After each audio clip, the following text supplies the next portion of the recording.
ये कांग्रेस का मैनिफेस्टो कह रहा है कि वो माताओं बहनों का सोने का हिसाब करेंगे, उसकी जड़ती करेंगे, जानकारी लेंगे और फिर उस संपत्ति को बांट देंगे और उनको बांटेंगे जिनको मनमोहन सिंह जी की सरकार ने कहा था कि संपत्ति पर पहला अधिकार मुसलमानों का है।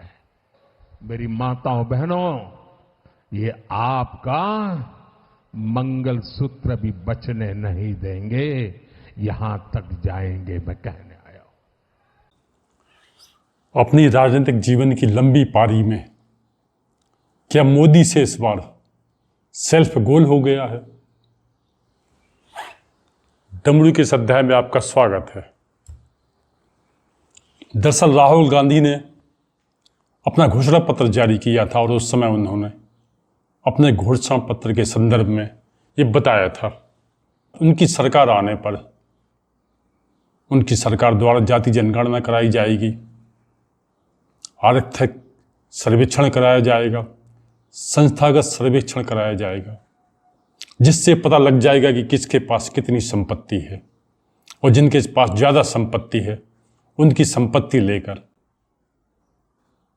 गरीबों में बांट दी जाएगी। पहले चरण का चुनाव जब ठंडा ठंडा संपन्न हुआ, चुनाव के दूसरे दिन मोदी ने एक आम सभा में ये कहा कि यदि कांग्रेस सरकार में आती है तो वो लोगों की संपत्ति छीनेगी और एक खास वर्ग के लोगों में बांट देगी। अब बीजेपी के समर्थक और आलोचकों में एक बहस छिड़ी है कि मोदी से पहली बार एक सेल्फ गोल हो गया है, क्योंकि देश के कई क्षेत्रों में ये चर्चाएं चल पड़ी थी कि इस बार मुस्लिम भी बीजेपी को वोट दे सकते हैं, पर मोदी के इस भाषण से इसमें डेंट लग गया। पर जो मोदी के कट्टर समर्थक हैं उनका मानना है कि मोदी ने अपनी परंपरागत रणनीति पे वापस लौटने का निर्णय किया है। दरअसल हिंदुत्व भाजपा का मूल तत्व है। मोदी इसी के सहारे आज तक की अपनी राजनीति करते आए हैं और मोदी ने जिस हिसाब से इस आक्रामक तरीके से एक हिंदुत्व के तरीके से बात की है, उससे राजनीति के कुछ अगले संकेत दिखने लगे हैं। दरअसल कांग्रेस पार्टी ने अभी तक अमेठी और रायबरेली से कोई प्रत्याशी घोषित नहीं किया है। शुरू में कांग्रेस इसको लेकर डर रही थी। जैसे जैसे समय निकला, कांग्रेस पार्टी ने अपना घोषणा पत्र जारी किया। उस घोषणा पत्र पर बीजेपी ने पलटवार किया।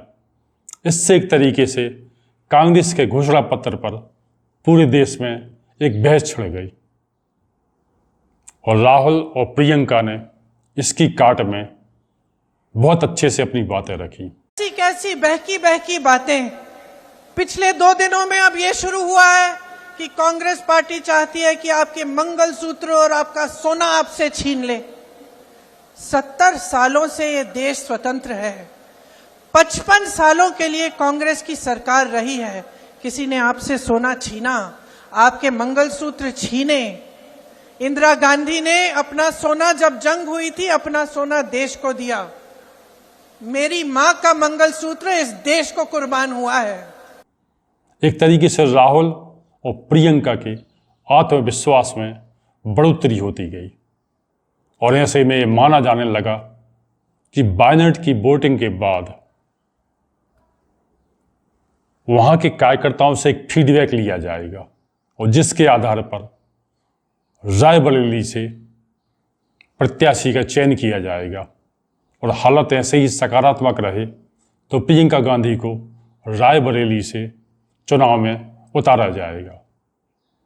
इसको लेकर बीजेपी एक तरीके से टेंशन में आ गई, क्योंकि बीजेपी के अंदर खानों में कई दिनों से चर्चा चल रही है कि रायबरेली से यदि प्रियंका गांधी को चुनाव में उतारा जा सकता है तो भाजपा से नुपुर शर्मा को चुनाव में उतार दिया जाए।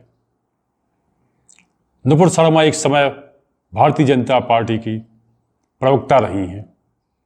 एक टीवी शो में डिबेट के दौरान उन्होंने एक धर्म विशेष के संदर्भ में गलत टिप्पणी कर दी थी। इससे उनके खिलाफ पूरे देश में माहौल बना।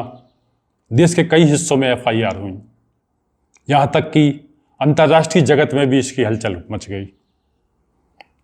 अंतर्राष्ट्रीय जगत में खास तौर से इस्लामिक मुल्कों ने अपना विरोध दर्ज कराया था। नुपुर शर्मा को भारतीय जनता पार्टी ने पार्टी से बाहर निकाल दिया। अब जब मोदी कट्टरता पर उतर आए, एक हिंदुत्व के कार्ड पर लौटे आए हैं, तब मोदी के कट्टर समर्थक, भाजपा के कट्टर समर्थक ये मांग कर रहे हैं कि नुपुर शर्मा को रायबरेली से प्रत्याशी बनाया जाए, क्योंकि अब उन्हें इसके लिए अनुकूल माहौल लगने लगा है। दरअसल रायबरेली में जिस हिसाब से भारतीय जनता पार्टी ने भी अपना प्रत्याशी अभी तक घोषित नहीं किया है, उससे भारतीय जनता पार्टी की भी मुश्किलें दिखाई दे रही हैं।